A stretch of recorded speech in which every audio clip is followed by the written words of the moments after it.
Welcome to Mr. B's Social Studies class. Today we are learning about the Pax Romana.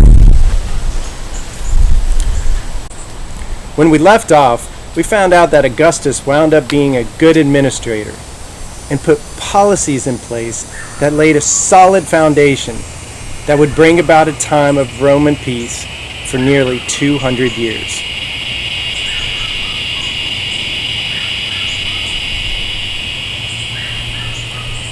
He went so far as to create a fire brigade and a police department to aid the poor.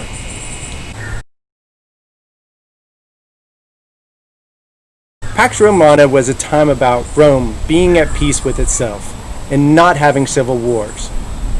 However, it was not necessarily peaceful for the rest of the tribes of Europe or for the Roman slaves.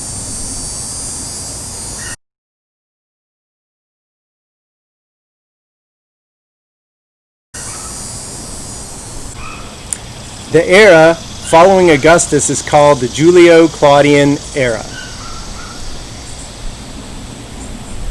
The first emperor to follow Augustus was Tiberius. He was the stepson and son-in-law of Augustus.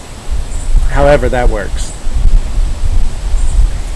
He is mentioned in the New Testament and was emperor when Jesus died. Next is Caligula. He is a terrible, appalling, atrocious human being that doesn't deserve to be taught about in this class. He was followed by Claudius, who built aqueducts. Water is essential to life, but why are you making plumbing pipes out of lead? Then Nero, who was a despicable, horrendous, vile human being. Rome celebrated his death. He abused the beauty of fire. Those who disrespect fire get burned. He started the construction of the Colosseum. The year Nero died is known as the year of 4 emperors: Nero, Galba, Otho, and Vespasian.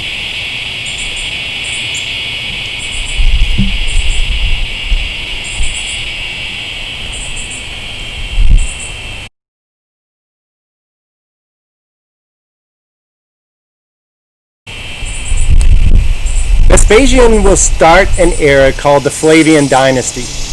Before I talk about the Flavian Dynasty, I must mention the history of Rome's conquest of the Holy Lands in 63 BCE. This is 3 years before the era of Julius Caesar's triumvirate, and it is Magnus Pompey who would be the one to conquer Jerusalem and annex it into the Roman territory. This area of the Holy Lands would now become under Roman rule. The Jews were often frustrated with the Romans because the Jewish people had a very different religion than the Romans. Their belief in one God became an obstacle for the Romans to merge their beliefs with or onto the Jews.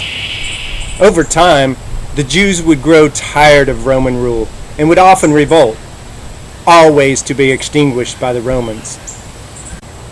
Under the rule of Nero in 69 AD, there was a major uprising from the Jews in Israel. A man named Vespasian was a general who was located in Israel at the time. He and his son Titus were called in to crush the rebellion. In 69 AD, Nero died.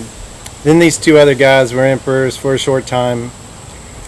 Vespasian left his son Titus to finish the war in Israel, while he left for Rome to become the 4th emperor in the year of the 4 emperors, thus starting the Flavian dynasty. As Vespasian was accepting his emperorship, Titus destroyed the temple of the Jews and then the rest of Jerusalem. The Jews would be forced out of their homeland and began to migrate all over Europe, starting a period called the Diaspora.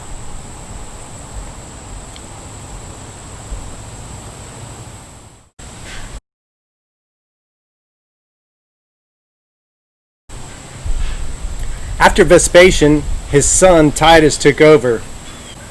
During the time of Titus, Mount Vesuvius would erupt, as well as the Colosseum would be finished. Following Titus was his brother Domitian.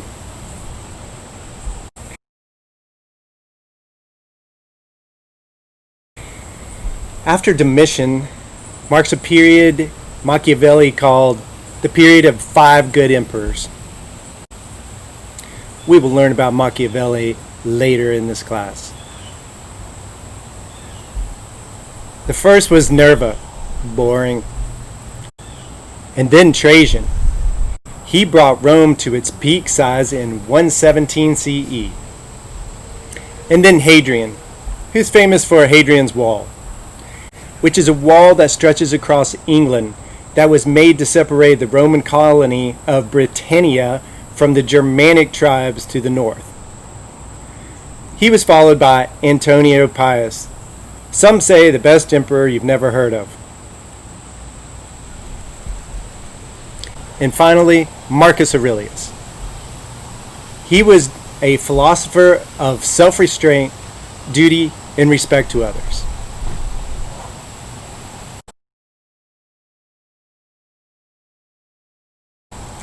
And this marks the end of the Pax Romana.